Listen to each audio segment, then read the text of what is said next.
Everybody, everyone made it today. We have module 3 stuff due tonight at midnight, right? You guys good with that? We're going to start module 4 today.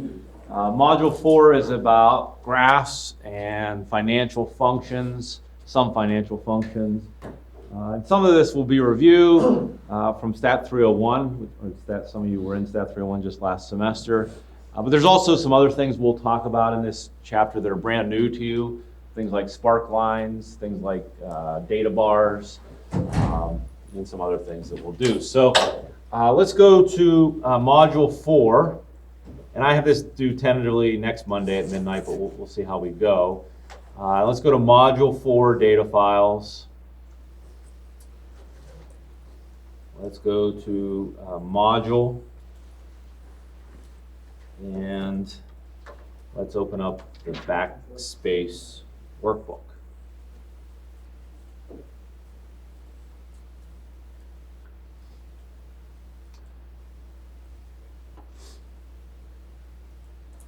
And you can put your stuff in the documentation tab if you like. But we want to move over to the business loan tab.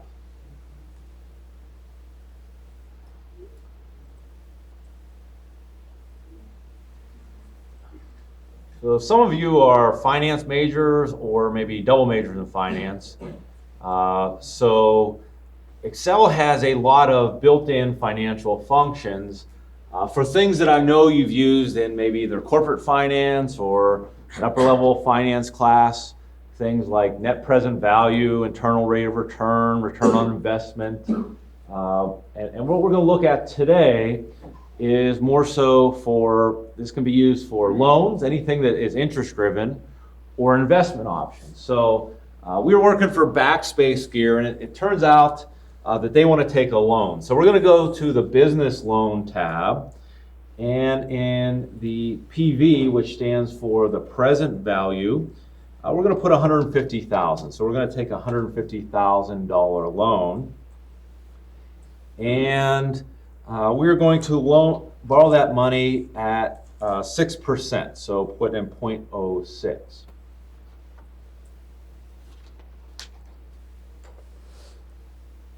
Now, it's important when we make payments to that loan, and we're going to say here, we're going to make 12-month payments. So every 12 months, we're going to make a payment. And when we do functions like present value and future value, we need a rate, but we don't want the annual rate. We want the rate per period, right? So this is an important thing that we have to do. And a lot of times I see students, this is what they screw up, because if we're making monthly payments, it's 6% is an annual rate, but we want to make that over what's the annual rate or the monthly rate, because that's where we're making payments every 12 months. So to do that, I'm going to put into B7, I'm going to say take B5 and divide it by B6. So 6% over the course of a year means, half a percentage point or 50 basis points every period. This is going to be a 10-year loan. So the number of years is 10. And the NPER, the number of periods, obviously, if we're doing 12 payments per year for a total of 10 years, we're going to put in there equal B6 times B8. So 120.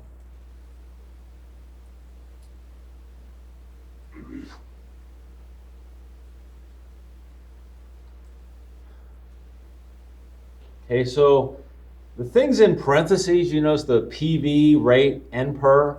These are all arguments in the present value, future value, rate, NPER functions. So that's why you see them in parentheses, because those are like a keyword that we're going to need. And we want to figure out the monthly payments. So the function that we're going to use is equal PMT. And I want you to notice in that function, there are a few things. Rate.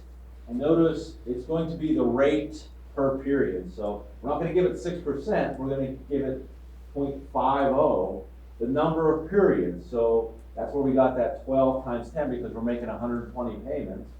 The present value is 150,000. Now, you notice what does the square brackets around FV mean and the square brackets around type mean? What do those mean? What kind of arguments are those? Those are optional, right?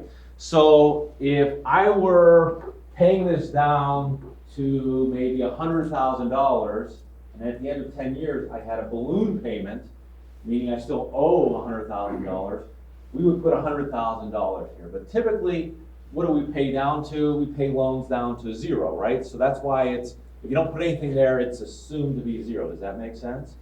And the type has to do when the payment's made. If it's at the end of the period or the beginning of the period, we're going to make it at the end of the period, so we're just going to leave that alone. But maybe in some situations, they want the payment made at the beginning of the period. So I'm going to say equal PMT, the rate is B7. The number of periods is B9. And the present value is B4. Future value, I'm going to give it nothing. And type, I'm going to give it nothing. So those are optional. I'm just going to end my parenthesis. And it says $1,665.31. Now, a couple things I want you to note here is that came back as a negative number, right? Because the way Excel looks at this is it's all about like direction of the cash flow. So if $150,000 is coming to me, right? That's why the $150,000 is positive. Then I have to pay, that's going away from me. It looks like $1,665.31 every month.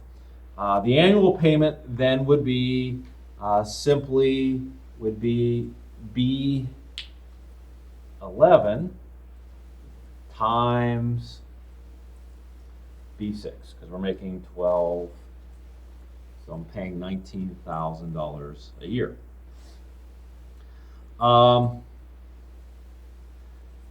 If we want to do some what-if analysis, we can certainly do that.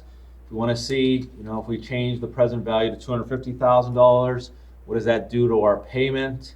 If we change the rate to something more like 3%, what does that do?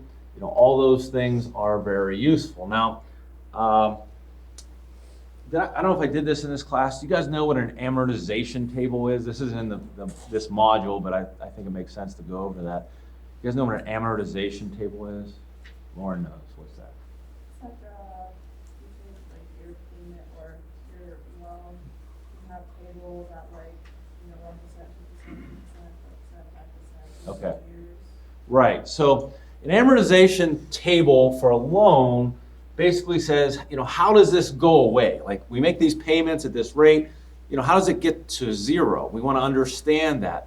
And one thing that, I wish I could impart to young people is the importance of the time value of money. If you can have that working on your side as opposed to against you, your life can be a lot better. So I wish personal finance was a required course for all students, but it is not. So here's what we're going to do. Okay, we are going to make an amortization table, and this is what we're going to do. We're going to go to, let's just go to E2, and I'm going to put payment. Okay, and I'm going to say, well, it looks like we have 120 payments, right? So I'm going to go 1, 2, 3. I'm going to highlight that, and then use the autofill to go the whole way down to 120. Whoops.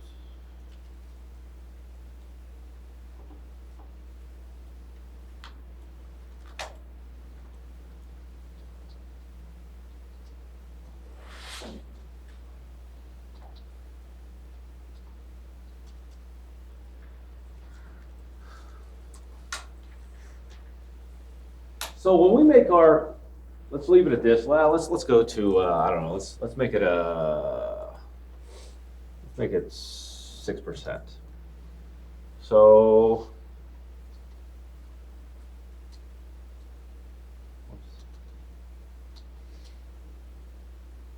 we're taking a $250,000. Whoops. we're taking a $250,000 loan at 6% interest. That means for 120 months, I got to pay $2,775.51. So that first payment that I make, it's going to reduce the principal value. How much is it going to reduce the principal value by? A lot or a little? Where is most of the beginning of the loan, where is most of that payment going to? You guys know? It's going to interest, right? So we can visualize that by creating kind of an amortization table here. So let's go to F3, I'm sorry. And the function I want to utilize is not PMT, but PPMT. Okay, so this will show us for a given payment what part goes to principal.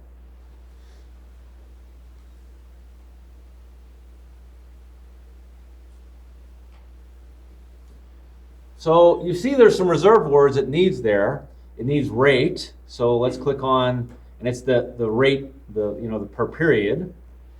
It needs to know what period we're in. Well, this is the first payment, so this is new. We're going to say, hey, it's E3. It needs to know the number of periods, which again is 120, and it wants to know the present value, which is B4. Just B4.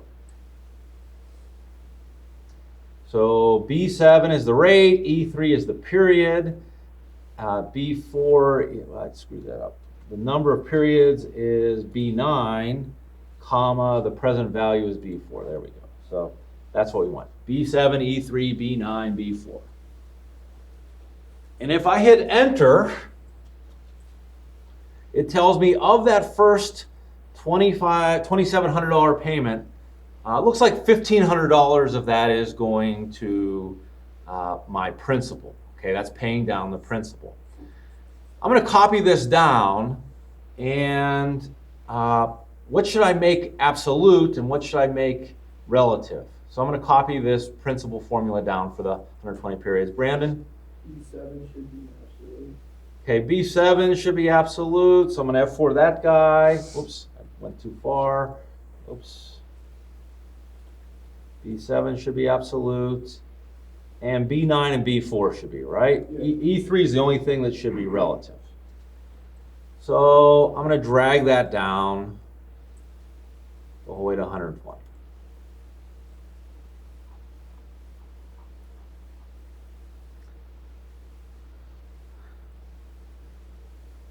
So that first payment, it's telling me of the $2,700 I paid, only $1,500 of it went to principal. So where'd the other part go? It went to service what? Service interest. I can see that component by going to equal I PMT, and it takes the same exact arguments. So it takes the rate, which is B7, it takes the period, which is E3, it takes the number of periods, which is B9, and it takes the principal value, which is B4.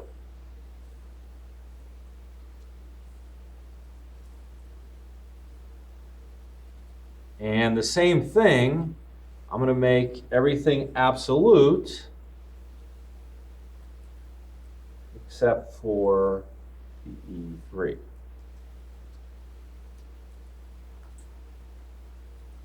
And I'm going to drag that down.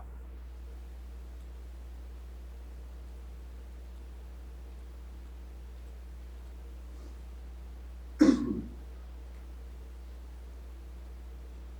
guys got that? Yes, no?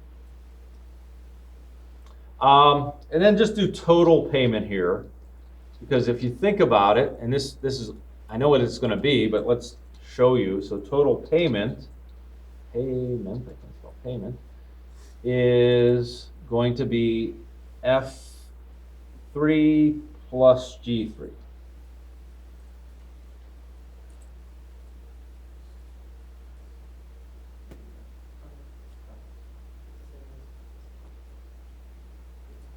And every time, it ends up being $2,775.51. Why? Because that's what payment is. It says, if I want to pay this down to zero over 120 payments, you have to pay every month $2,775.51. But the first payment, much of it goes to service service interest, and only a little bit, well, I guess more than half to service the principal. But if I go the whole way down, you'll see at the very end, a big chunk of that payment is going toward principal, and only a little bit is going to service interest. Why this is important is, if you can make principal payments, right? If you can pay down the principal, like extra payments, it really helps you pay off a loan a lot faster, because you make a principal-only payment, that's paying down this part, right? It's like an extra payment, and then the interest will be less. And it really can take off years off of your loan. If I want to figure out, okay, how much total did I pay for this loan? Let's just do auto sum down here. So the total payments, H3 to H123, is $333,000. And if you look at it, let's auto sum these as well. Basically, where'd that come from? Well, $250,000 we paid back the principal, and we paid $83,000 in interest. So that's what G124.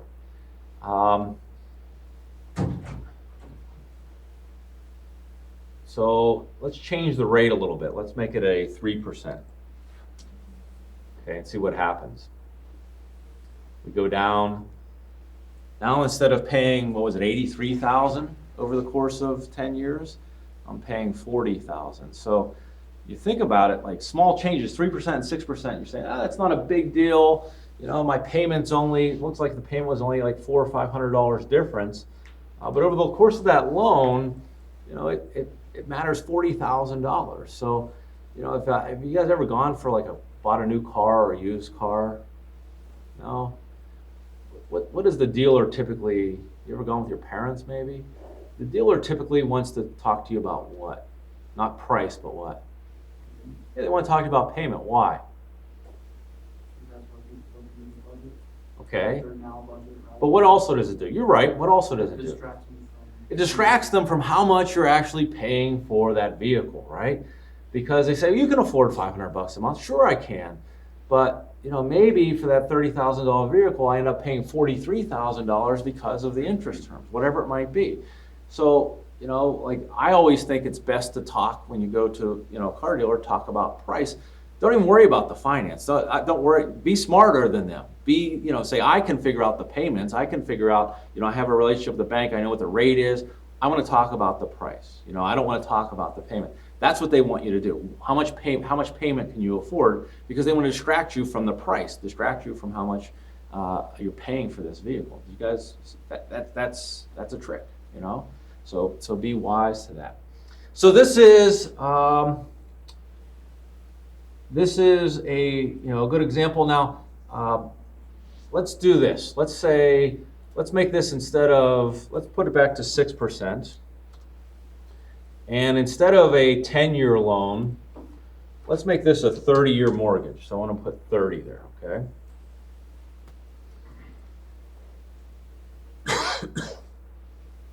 Now I'm going to have to do some things here. And what I'm going to basically have to do is I have to make my amortization table a lot longer. Whoa, that's not what I wanted. I'm going to highlight that last row.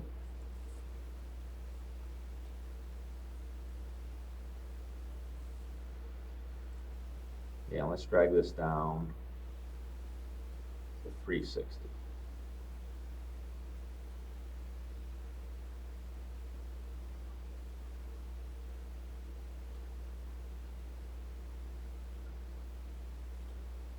No, I won't too far, but I'll just delete those. Let's auto sum this.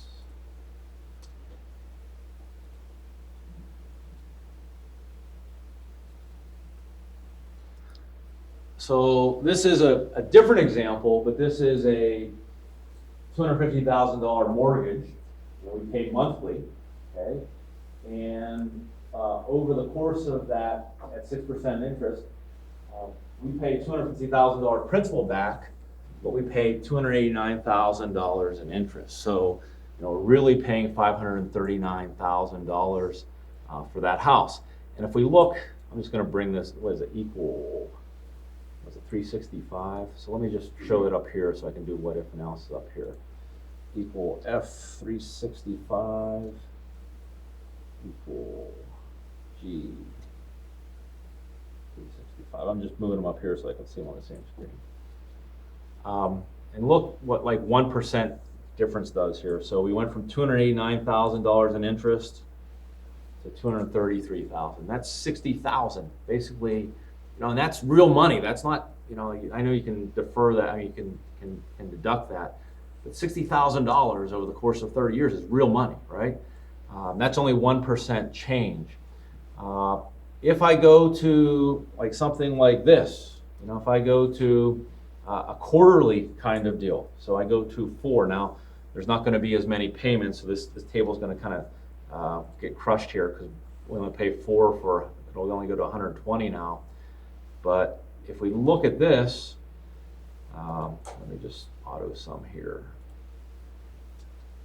Okay,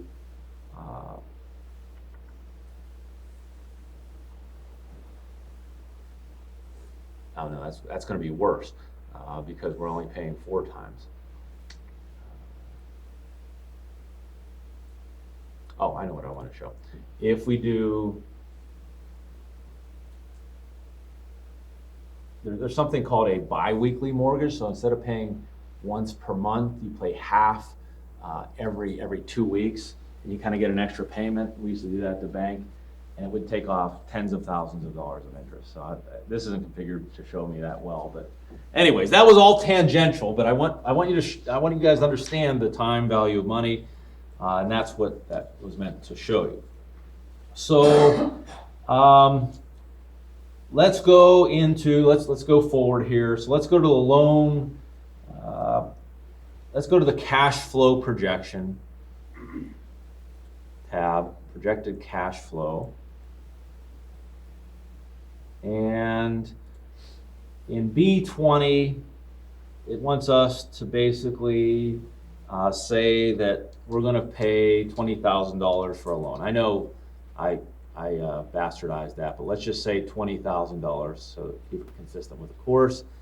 And that's going to be throughout all these years. So we have, what do we have here? We have year 1 through year 10, we're going to pay $20,000. So I fed that from the other one. Let's create some charts. So go to the market summary tab. And I know some of this is going to be exactly what we did in Excel, but I'm going to highlight A4 through B10. And I know you guys asked me about this in the previous module. What is this little square, little lightning bolt and a report? What is that? Do you guys know what that's called? Yeah, it's called the quick analysis tool. So if I select that, okay, it says, well, there's different ways we can use this. I'm going to do a chart, and specifically, I'm going to do a pie chart of this data. And if I just mouse over it, it kind of shows me, what it looks like. But just click a pie chart and inserts a pie chart.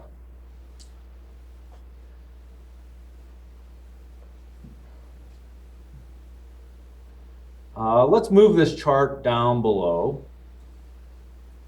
And I want to snap this so that it's kind of like tied. This is something that I probably didn't show you in stats. But maybe I want to snap it so it's always tied to an area of the spreadsheet. So I'm going to take this corner, and I'm going to hold down the Alt key. And as I hold down the Alt key and I move the mouse, do you see how it's not moving like it's moving according to the cells? Do you guys see that? So I'm going to anchor it to this one that looks like, and I'm going to release that to B12, that corner. And I'm going to grab that corner, hold down the Alt key, and I don't know, let's go to H27 and release. So the Alt key allows me to like anchor it to a location instead of just moving it around. And you probably remember this from Stat 301, but if I click off the chart, You see chart tools were up here, they went away. If I click on the chart, chart tools are back. Now, how do I want to interface with this chart? Let's go through some of the things, some of the elements of this chart. So a couple different ways I can access all these things. One way is under the design. We have add chart element. If we click down there, you'll see there's chart title, data labels, legend, and there's some things that are grayed out because they don't pertain to this chart type. I can also access those same things with a little plus widget that is near the graph. You see the little plus widget, and it has chart title, data labels, and legend. So a couple ways to access the same thing. Under the design tab, I can choose a quick layout because sometimes I want to do that. So let's choose the first one because I think the first one makes sense. We have percentages and data labels. Under the design tab, I can also change colors if I like. I can go to monochromatic. I can go to different types that are predetermined. I don't know, that one's fine. And then under chart styles, there are styling choices that I can make.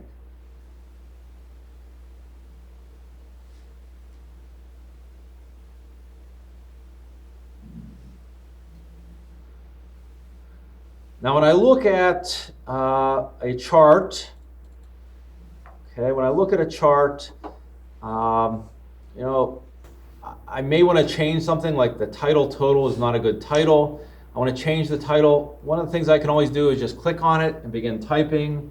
I can't remember what this is, but I'm just going to call it chart title because I don't want to spend time, but basically that'll change the chart title. In this case, it looks like this legend is kind of superfluous. We do not need it because we have the data labels next to the slices. If I want to get rid of those, a couple things I can do. I can just click on it and hit the delete key. Or, because it's a chart element, I can go to plus, and I can just turn off the legend. Okay, so I uncheck the legend box.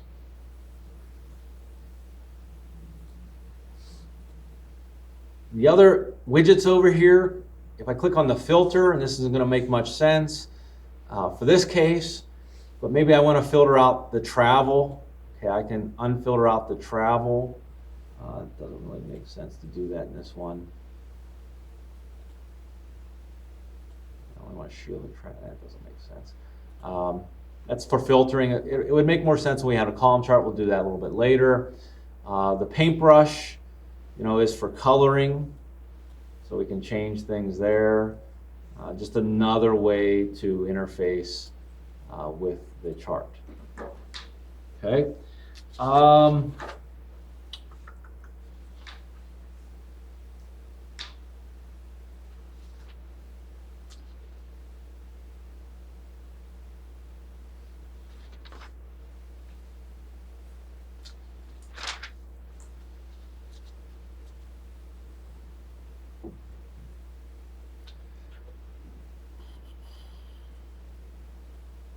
skipping over some things in the book. Let's go to the projected cash flow. And we want to select some non-adjacent ranges. How do we do that? What key do we use to do that? Very good. So I'm going to select A4 to K4. I'm going to hold down the control key. I'm going to select A13 to K13 while the control key is held down. And then I'm going to select A21 through K21. So I selected the category, A4 row, the K13, the A13 to K13, and the A21 to K21. I'm going to go up here to insert. And another way I can get charts, I'm going to go to recommended charts.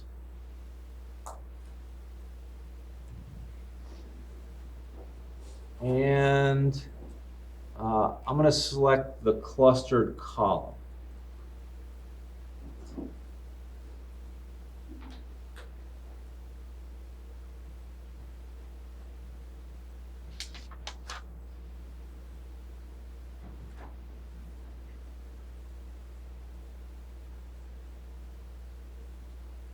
It wants us to move this chart, even though it's using data from this worksheet, it wants us to move this chart to the financial summary worksheet.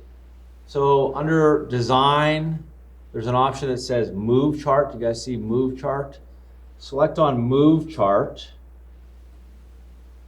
And we can put it in its own sheet. That's called a chart sheet. I think you guys remember that. But I can also move it to a worksheet. I'm going to move it to the financial summary worksheet.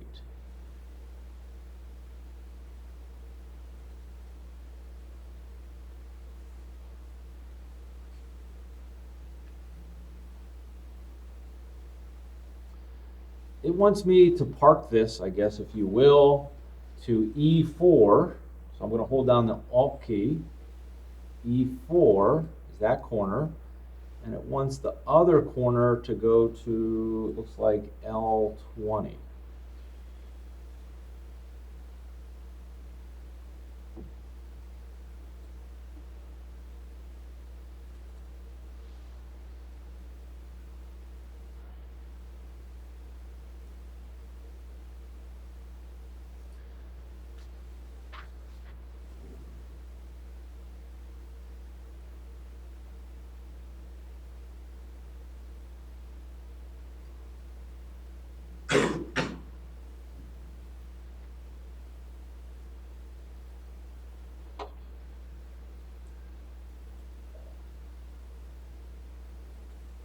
Okay, now so this is showing, revenue and expenses. So obviously the legend is necessary so we know what colors goes with what.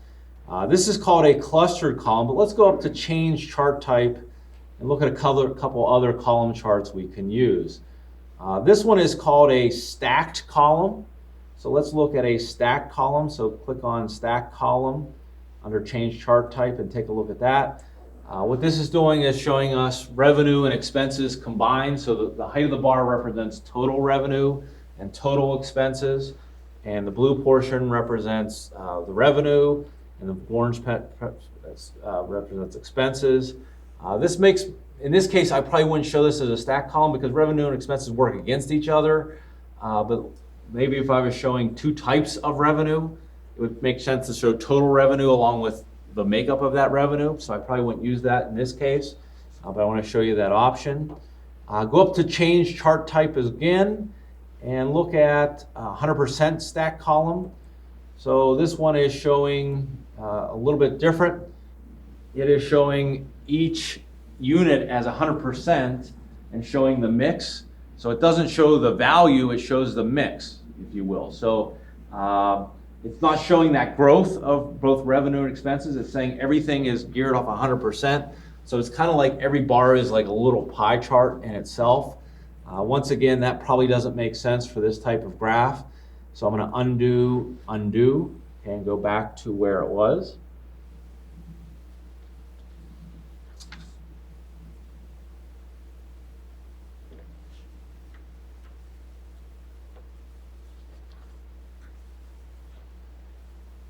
Let me see, projected cash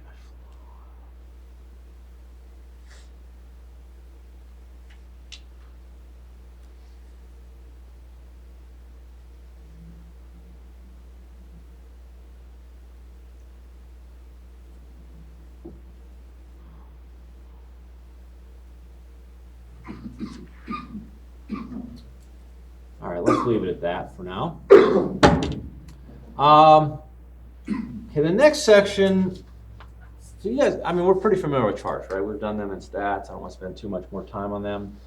Let's go to the next section, and let's go to the financial summary tab. And one of the nice things that I don't think I did show you in stats is we have school, travel, hiking, sport, external frame, internal frame. So these are, I guess we make backpacks or something like that. So, our production goal is 6,000 in 10 years, 4,000, 2,000, 3,000, 1,500, 2,000. But I want to see what that production looks like. Well, I have over here in a separate tab, I have projected production. So for the school, it looks like in year one I start at 500, and I get up to 6,000. For the travel, it looks like I get to go from 600 to 4,000. In hiking, it doesn't look like I do anything until year 3, and then I get up to 2,000 after 10 years. But I want to kind of show this. I want to show this trend, and I could create charts of all that, right? I could create a chart of that and show that next to this. But there's something we can do called a sparkline, and I want to show you that. So highlight C5 down to C10. So highlight C5 to C10. Go up to Insert, and instead of charts, you see this category of items called sparklines. Insert a line, because it's data over time. And you notice it has a couple things in this dialog. The first thing it has is a location range. Because I selected C5 to C10, it says you want them in C5 to C10, so it pre-fills that for me, and that's correct. But what data do I want to show? Well, hit the little spreadsheet, and let's go to projected production, and let's highlight B5 in the production worksheet through K10. And notice it says projected production and has the exclamation point telling it it's that worksheet, the range B5 to K10. Click OK, click OK. And you notice what it does is it creates what are called sparklines, which are kind of like mini graphs that fit into one cell. Does this make sense? So we can see now that we're going to get, after 10 years, we're going to get to 6,000. But this is how it's going, this is the growth of this. And this one looks like it's flatline. So it gives you like a picture kind of real quickly. It doesn't have all the labels, it doesn't have the axes, titles, but it can kind of show us trends. Does this make sense? Now, just like charts, if I click on any of these, you see on Sparkline Tools comes up. So in Sparkline Tools, we can change things like styles. Like for example, maybe I want a green style, I can click the green style. If I want to note markers like the high point, I can click on high point, and you see it puts a little, it looks like our high point is always at the end. If I want to put a low point, I can do that as well. Looks like our low point's always at the beginning. Looks like it'd be the same as first point and last point. I can change those marker colors if I want. For the high point, maybe I want to use instead a purple. I don't, but let's say I did. I could, there's all other sparkline types. For example, this is the line type. If I wanted a column type, I could select in under type, change it to column. And we see the columns represent that data. So that might be a better way to represent that. The marker color, I guess maybe I'd turn off the high point and low point so that all the bars are the same. Now, I want you to see that all these spark lines that we're changing right now, we're changing them all together. The reason for that is because the way we inserted them, they're a group, okay? Let's say I just wanted to focus on, the internal frame, okay? So I'm going to select on the internal frame, and then under the grouping option, I'm going to say ungroup. And now, I don't know if you noticed, my block or my selection went from that whole group just to that one. And now any change I make, I'm just going to change it to black just so you can see, is focused on just that one, right? So I ungrouped it from the group. Now these four are still grouped together, so any change I make will apply to those four, but this one is now a separate item that can be changed as we see fit. So this is very useful when we have a lot of data intensive kind of display. If you think about the human mind, we see a bunch of numbers, and we have to look at each number and say, what the hell is going on here? Well, it went from 500 to 700 to 900, maybe down to 1,000. And we try to get our mind around that. Well, it looks like it went like this. You're doing that in your mind. This kind of gives you a visual. It's not as detailed as an entire chart, but it gives you a visual to what happens. If we look at win-loss, what do you think a win-loss is for? Just look at the picture. What do you think a win-loss sparkline does? What do you think a win-loss sparkline looks like? Show what positive. Yeah, it's very it's binary, if you will, right? You can say any values that are positive, it gets a positive, it's above the line. If it's negative, it gets below the line, right? So, it depends what we're using this for, what we might want to see.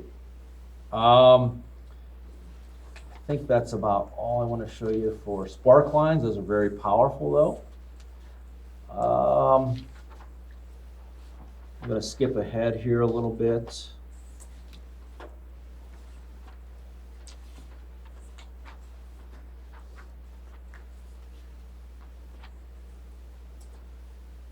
Let's go to the Market Summary tab.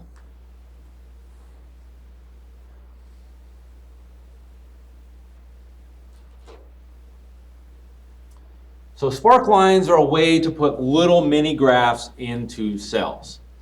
Once again, we have a market summary for our types of products for both male and female.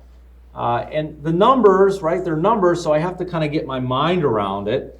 But what I can insert instead of is something called data bars. And I think I might have showed this to you already. But let's highlight, select, C5 down to D10.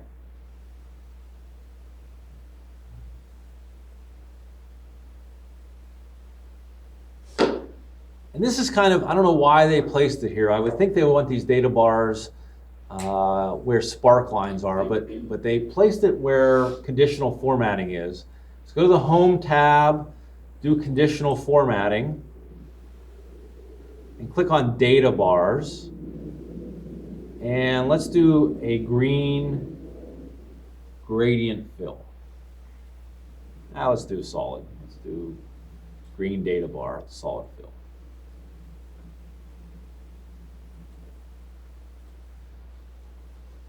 So what is that doing? Well, it's all benchmarked off the highest number on that selection, right? There are there's 12 cells there.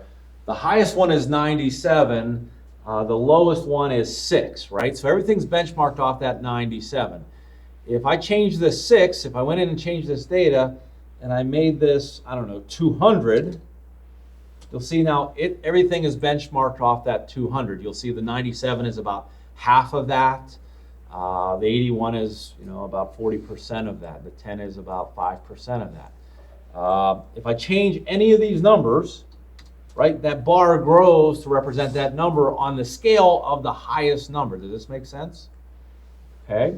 Now, if I want to change this, if I want to change something about this, I can go under, so let's just leave it at 200.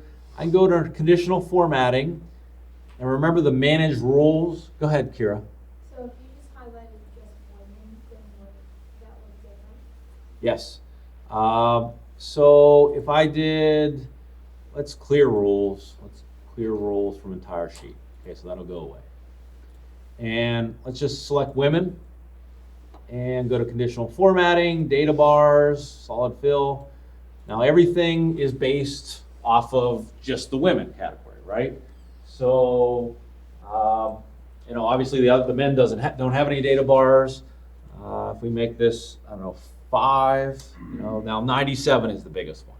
So it's all benchmarked off that selection. Because I didn't select the men, it's not part of those data points don't affect anything. So if I made this 1200, nothing really happens. Now it did change my chart down here, obviously, but that's it.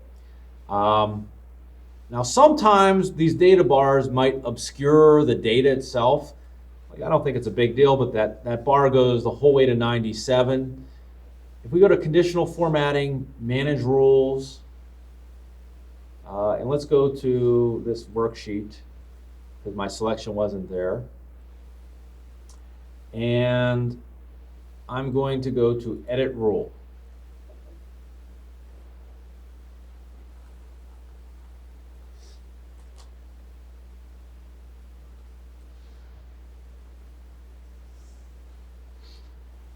There's a lot of things I can change in here, but right now the minimum and maximum are automatic. So the maximum is 97, right? But let's make the maximum bigger. So let's change this maximum, let's say, to a number. And let's say the maximum is, I don't know, 150. And I click OK. I click Apply, I click OK. And you notice what has happened. Well, this bar doesn't fill the whole cell now because it's benchmarked off what number? Not 97, but that 150. What it has done for me though as well, is what? It's allowed me to see my number. The bar still represents the size of the number in there, but it doesn't obscure the number itself, right? So if I put 105 in here, the bar grows, but it still doesn't obscure the number. Does that make sense? Yes?